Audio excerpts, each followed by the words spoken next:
మాట్లాడిన వారే కదా. ప్రియ సహోదరి సహోదరుడా, ఇలాగూ మనము అనేక విషయాలు పరిశుద్ధ గ్రంథముల నుంచి ధ్యానము చేయవచ్చు. అయితే యోహాను గారు పద్మాసు దీవిలో పడవేయబడినప్పుడు ఆయన ఒక దర్శనం చూస్తూ ఉన్నాడు. ఏమిటనంటే స్వర్ణ దీపములను స్తంభములను చూస్తూ ఉన్నాడు. 7 స్వర్ణ దీపములను చూస్తూ ఉన్నాడు. ఆ 7 స్వర్ణ దీపములు దేనికి సాదృశ్యం అని అంటే సంఘానికి. ఆ యొక్క దర్శనములో దేవుడు సంచరిస్తున్న విధానాన్ని చూస్తూ ఉన్నాడు. కానీ నేటికి ఆ యొక్క దీపస్తంభానికి సాదృశ్యముగా ఉన్న సంఘములో అనేక సంవత్సరానికి వాక్యము ప్రకటింపబడుతూ ఉన్న సంఘము దేవుని ఎరిగినట్లుగా ఉన్నదా ఆలోచన చెయ్యి. లేదు అంటే మరి నేరం కావచ్చునది. నీకు తెలుసా అని అనవచ్చు. ప్రియ సహోదరి, సంఘములో దేవుడు సంచారము చేయుచుండు. ఎలాగో చేస్తూ ఉన్నాడు? వాక్య రూపంలో చేస్తూ ఉన్నాడు. ప్రతి దినము, ప్రతి ఆదివారము, ప్రతి శుక్రవారము, ప్రతి మంగళవారం, లేదా ప్రతి శనివారం, లేదా ప్రతి బుధవారం దేవుడు మందిరములో సంఘములో సంచారం చేస్తూ ఉన్నప్పుడు ఆ సంఘము దేవుని ఎరుగుతూ ఉన్నదా? ఎరిగే సంఘముగా ఉన్నదా? అదే మాట్లాడుతూ ఉన్నాడు యోహాను గారు. ఆయన మీ మధ్యలో ఉన్నాడు, కానీ మీరు ఆయనను ఎరుగరు. ఎద్దు తన యజమాని ఎరుగును, కానీ గాడిద తన సొంత దొడ్డిని ఎరుగును, కానీ ఇశ్రాయేలు ప్రజల దేవుని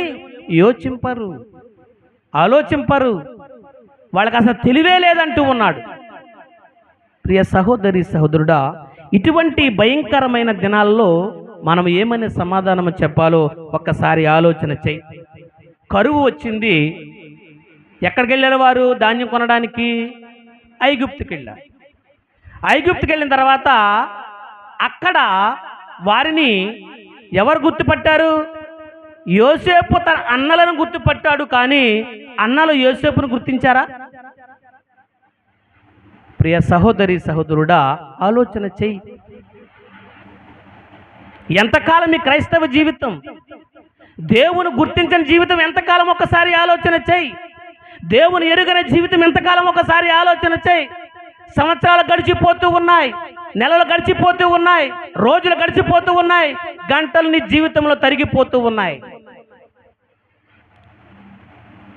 నా క్రైస్తవ జీవితానికి అర్థం ఉన్నదా? నా ప్రార్థనా జీవితానికి అర్థం ఉన్నదా? అవకాశాన్ని బట్టి, అవసరాన్ని బట్టి మాట్లాడము కాదు క్రైస్తవ జీవితం అంటే. ప్రియ సహోదరి సహోదరుడా, ఒక్కసారి ఆలోచన చెయ్యి. అన్నలను గుర్తించిన యోసేపు అన్నలు అతన్ని గుర్తించిన పరిస్థితిని బట్టి పక్కకెళ్ళి ప్రలాపించినట్లుగా, ఏడ్చినట్లుగా, కన్నీరు కాచినట్లుగా వాక్యం వివరిస్తూ ఉన్నది. ప్రియ సహోదరి సహోదరుడా, నీ సమస్యలు ఎరిగినవాడు, నీ కష్టాన్ని చూసినవాడు, నీ వేదన ఆలకించిన దేవుడు నీ కొరకు పరలోకాన్ని వీడి భూలోకానికి వచ్చి నీ కొరకు శ్రమలను అనుభవించి, నీ కొరకు రక్తాన్ని కాచి, నీ కొరకు ప్రాణం పెట్టిన దేవుని ఎరిగిన వాడిగా ఉన్నావా? ఆలోచించు. దేవుని కలిగిన వాడిగా ఉన్నావా? లేదా పాటలు పాడడానికో, ప్రార్థన చేయడానికో, వాక్యము చెప్పడానికో ఒకవేళ పరిమితం అవుతూ ఉన్నావేమో. అటువంటి జీవితము, అటువంటి ప్రవర్తన వలన, అటువంటి జీవితం వలన నీకెటువంటి ఉపయోగం ఉండదు, నాకెటువంటి ఉపయోగం ఉండదు. ప్రియ సహోదరి, ఖచ్చితంగా రాకడ సమయంలో ఉగ్రత దినమున ఆత్మ నశించిపోయే ప్రమాదం ఉన్నది. దేవుడు అంత శ్రమను అనుభవించింది ఎందుకు? అంత కష్టాన్ని పడ్డది ఎందుకు? అనే శ్రమలను అనుభవించింది ఎందుకనంటే ప్రతి ఒక్క ఆత్మను రక్షించాలి అని, ప్రతి ఒక్క ఆత్మను రక్షించి పరలోక రాజ్యంలో చేర్చాలని ఆయన అంత త్యాగము చేస్తే, ఆ త్యాగాన్ని చదువుతున్న నేను, ఆ త్యాగం గురించి వింటున్న నేను, ఆ త్యాగం గురించి ప్రకటిస్తున్న నేను ఆ యొక్క దేవుని విషయములో ఎరిగిన వాడిగా ఉన్నానా, ఎరగని వాడిగా ఉన్నానో ఒక్కసారి నన్ను నేనుగా ప్రశ్నించుకోవాల్సిన ఆవశ్యకత ఎంతైనా ఉన్నది.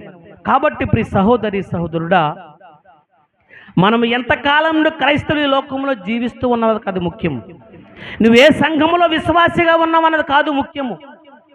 దేవుని విషయములో, వాక్య విషయములో, దేవుని పాదాల చెంత, దేవుని చెంత నా స్థానం ఏమిటి అనే దాని కొరకు నేను ప్రయాసపడాలి.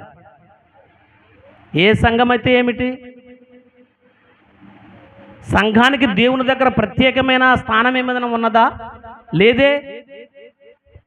పలానా సంఘం మాత్రమే పరలోక రాజ్యంలో చేర్చబడుతుంది గ్రంథములు ఎక్కడన్నా వ్రాయబడి ఉన్నదా? ఏ సంఘమైనా ఒకటే. గవర్నమెంట్ ఉద్యోగం అంటే అర్థం ఏమిటి? గవర్నమెంట్ ఉద్యోగం అంటే అర్థం ఏమిటి? ఎంఆర్ఓ ఆఫీస్ ఒకటేనా గవర్నమెంట్? ఎన్ని డిపార్ట్మెంట్లు లేవు అందులో?